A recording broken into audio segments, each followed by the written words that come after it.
Shalom, selamat pagi Bapak Ibu jemaat yang dikasihi Tuhan.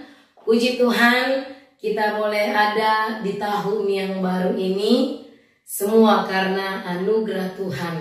Mari kita mau membaca, merenungkan firman-Nya, kita mau berdoa. Terpujilah Engkau Tuhan kami Yesus Kristus yang sangat mengasihi kehidupan kami. Terima kasih kalau pagi hari ini kami masih boleh bangun dengan tubuh yang sehat, sukacita, damai sejahtera yang Tuhan berikan bagi setiap kami.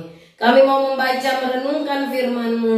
Tuhan Yesus, tolong kami. Dalam nama Tuhan Yesus kami berdoa. Amin. Ya, pembacaan firman Tuhan pada pagi hari ini terambil dari Injil Lukas pasal 3 ayat 15 hingga ayatnya yang ke-22. Namun saya hanya akan membaca ayat 15 dan 16 saja. Demikian firman Tuhan. Tetapi karena orang banyak yang sedang menanti dan berharap, dan semuanya bertanya dalam hatinya tentang Yohanes, kalau ia adalah Mesias. Yohanes menjawab dan berkata kepada semua orang itu, "Aku membaptis kamu dengan air, tetapi ia yang lebih berkuasa daripadaku akan datang dan membuka tali kasutnya pun aku tidak layak. Ia akan membaptis kamu dengan Roh Kudus dan dengan api."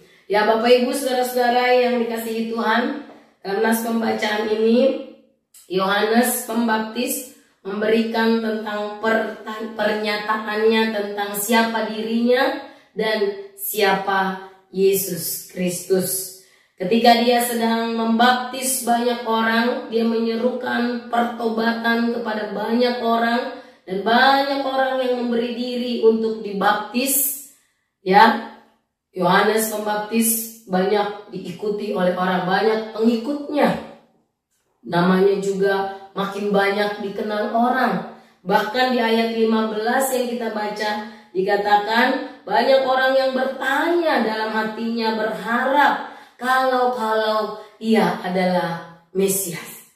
Jadi banyak yang menduga apakah Yohanes Pembaptis ini adalah Mesias yang dinubuatkan, yang dijanjikan bagi umat Israel pada masa itu.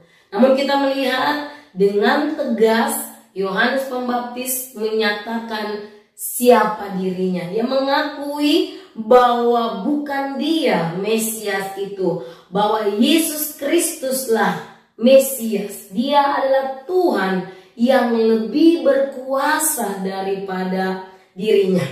Berita itu disampaikan kepada banyak orang. Ya, ketika dia membaptis banyak orang, termasuk Yesus. Meskipun dia banyak pengikutnya, banyak yang melihat kehebatan daripada Yohanes Pembaptis, namun sekali lagi Yohanes Pembaptis menyadari bahwa dirinya bukan Mesias, melainkan Yesus. Bahkan dengan segala kerendahan hati, dia berkata di ayatnya yang ke-16, "Membuka tali kasutnya pun aku tidak layak."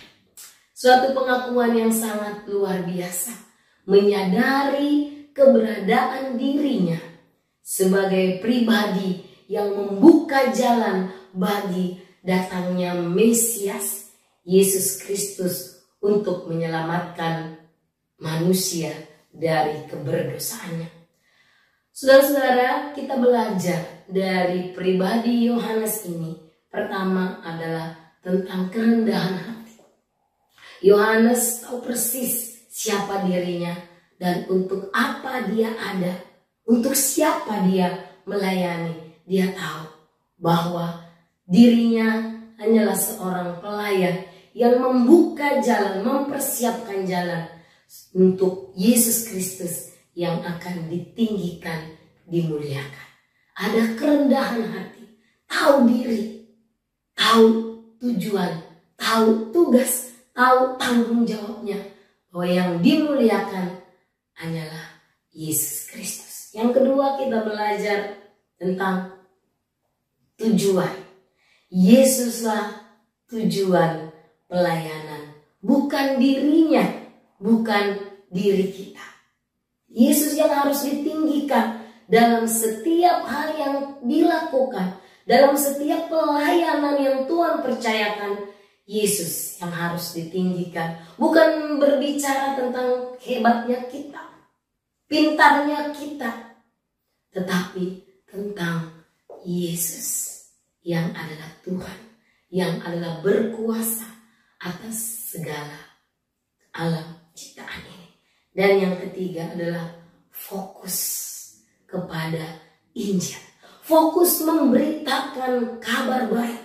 Kalau kita melihat di ayat yang ke-18 dikatakan di sana, dengan banyak nasihat lain Yohanes memberitakan Injil kepada orang banyak.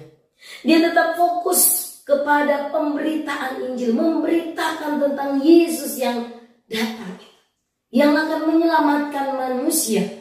Itu yang terus diberitakan. Ini juga harusnya menjadi panggilan kita sebagai orang percaya. Kita fokus kepada pemberitaan Injil, bukan fokus kepada hal-hal yang lain. Biarlah firman Tuhan ini boleh mengingatkan kita kembali di tahun 2025 ini. Kita boleh belajar lagi tentang rendah hati.